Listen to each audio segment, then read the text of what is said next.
গ্রামের শেষে গরুর গোয়ালের পাশে একটা ভাঙা খড়ের চালায় থাকতো 14 বছরের রূপা। রাতে তার মাথার উপর ফুটো দিয়ে জল পড়তো, দেওয়ালের ফাঁক দিয়ে সাপ বিছে ঢুকতো, আর ঠিক তার পাশেই দাঁড়িয়েছিল তার সৎমার দোতলা পাকা বাড়ি, যেখানে সৎমা আর তার মেয়ে মায়া থাকতো বিলাসিতায়। মাত্র 2 মাস আগে পদ্মার বন্যায় নৌকাডুবিতে রূপার মা বাবা চলে যায়। তারপর থেকে সৎমার বাড়িতেই আশ্রয় নিয়েছিল রূপা, কিন্তু আশ্রয় নয়, যেন নরক। সৎমা তাকে গোয়াল ঘরের কোণে শুতে দেয়, পচা ভাত খেতে দেয়, আর দিনরাত খাটিয়ে নেয়। শয়তানি কালামুখী, সকাল থেকে এখনো তো ধান ভাঙা শেষ করতে পারলি না।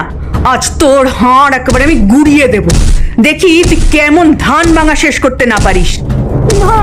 মা গো, বাঁচাও বাঁচাও, কাল রাত থেকে আমি জ্বরে কাঁপছি, পেটে আমার একটা দানা পড়েনি। ও মা, ও মা, শোনো শোনো, ওর এখনো কাদার শক্তি আছে। ও মা, ওর মাথাটা ফাটিয়ে দাও না, আমি ওকে ধরে রাখি, তুমি ওকে মারো মারো মারো। তোর মতো অকুর্মাকে জন্ম দি না, তোর মাও পাপ করেছে বুঝলি, তাই তো মরে গেল।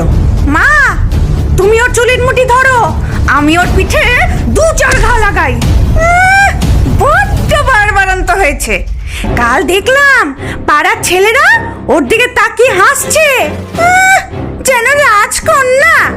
হারামজাদি, তোর এই রূপ আমি মাটি করে দেবো একেবারে। চল চল মায়া, এখন ওকে রেহাই দি, দুপুরে দেখবো ও আজ কি খায়। দিনের পর দিন এমনই চলে অত্যাচার। রূপা কাজ করে যায়, আর সৎমা ও মায়া উপভোগ করে তার কষ্ট। এই যে, এই খা, তোর এই যোগ্যতা। দেখো মা, ও কেমন পচা ভাতগুলো খায়, ঠিক যেন পুকুরের মতো। আর শোন, আজ পুকুর থেকে তুই কলমি শাক তুলে আনবি বুঝলি, নইলে কিন্তু রাতে খাবার পাবি না। কিন্তু মা, পুকুরে তো এখন সাপের উপদ্রব।